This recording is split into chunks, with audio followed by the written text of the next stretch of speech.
Payer pour une carte bancaire, sérieusement? Est-ce que ça peut vraiment être une bonne affaire? C'est la question qu'on se pose tous quand on voit ces cartes premium qui brillent et qui promettent la lune.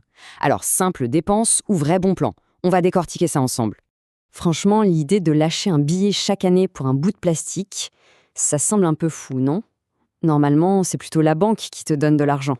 Alors, pourquoi est-ce que des millions de personnes sautent le pas? C'est justement ce qu'on va découvrir. Allez, je te balance un chiffre qui fait un peu mal. 650 € par an. Oui, oui. C'est le prix de la Rolls-Royce des cartes, l'American Express Platinum. À ce tarif, tu t'attends à ce qu'elle te fasse le café, non? Et pourtant, pour certaines personnes, c'est une affaire en or. Je t'explique pourquoi. Ok, voici notre plan de match. D'abord, on va voir le concept de base. Ensuite, on zoome sur le cas de l'Amex. Après, on regardera les alternatives, on parlera de l'avantage caché des assurances, puis du cashback et des points. Et pour finir, je te montrerai comment faire le calcul pour toi. Allez, c'est parti. Bon, première étape, une carte qui se rembourse. Alors non, ce n'est pas de la magie, promis. C'est juste de la finance toute simple, basée sur un concept hyper logique. Et ce concept clé, ça s'appelle le retour sur investissement. En gros, l'idée est super simple. Si tout ce que la carte te rapporte en avantage est plus élevé que ce qu'elle te coûte, eh bien tu es gagnant. C'est aussi bête que ça. C'est la balance qui doit pencher du bon côté. Et pour faire le calcul, c'est vraiment un jeu d'enfant. Étape 1, tu additionnes la valeur de tous les avantages que tu utilises. Étape 2, tu enlèves le prix de la carte. Et voilà, le résultat te dit direct si tu gagnes de l'argent ou si tu en perds. Ok, passons au concret. On va prendre l'exemple le plus parlant, le plus extrême même, la fameuse Amex Platinum et ses 650 € par an. Voyons voir si notre calcul de rentabilité tient la route avec elle. Premier avantage, et il est costaud, 200 € de crédit voyage chaque année. Concrètement, tu réserves un vol, un hôtel via leur site et bim, tu récupères 200 €.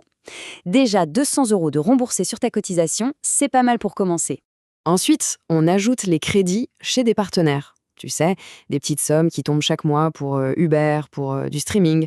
Mine de rien, mis bout à bout, ça peut vite grimper à 250 € sur l'année. Et c'est souvent sur des dépenses que tu aurais faites de toute façon.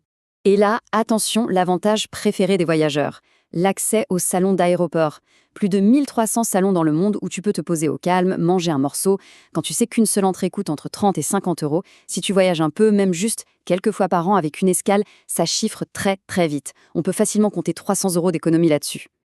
Alors, on fait les comptes. 200 € de voyage, plus 250 de crédit d'hiver, plus 300 de salons d'aéroport.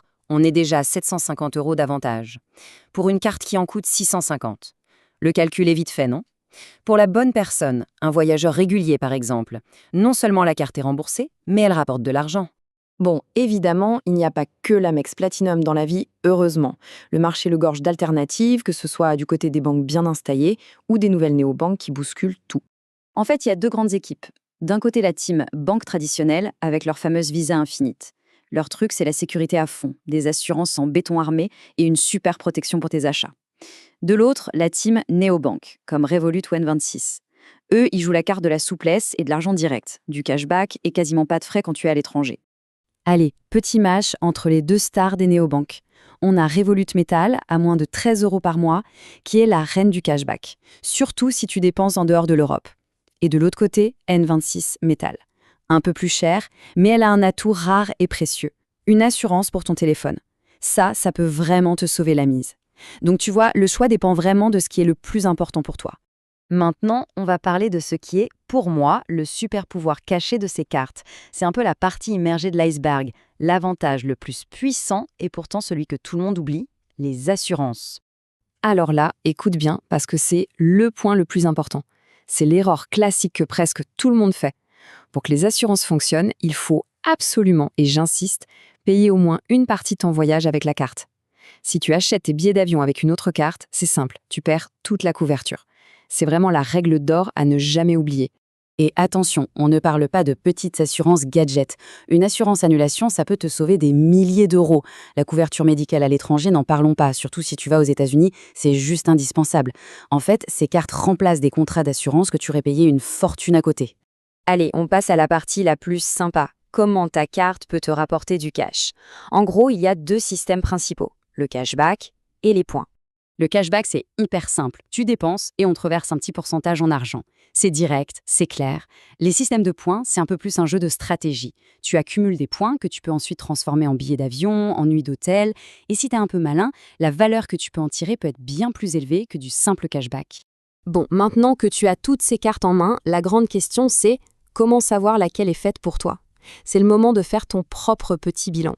Pour t'aider à t'y retrouver, voici un petit résumé par profil. Si tu es un grand voyageur, l'Amex Platinum est assez logique. Si tu es plutôt fidèle à ta banque et que tu veux des assurances solides, la Visa Infinite est parfaite.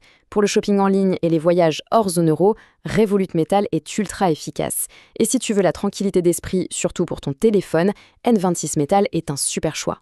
Tu vois, la vraie question, ce n'est pas est-ce que ces cartes sont rentables, mais plutôt laquelle de ces cartes est rentable pour toi et ton style de vie. C'est un outil, et comme n'importe quel outil, il faut simplement choisir le bon.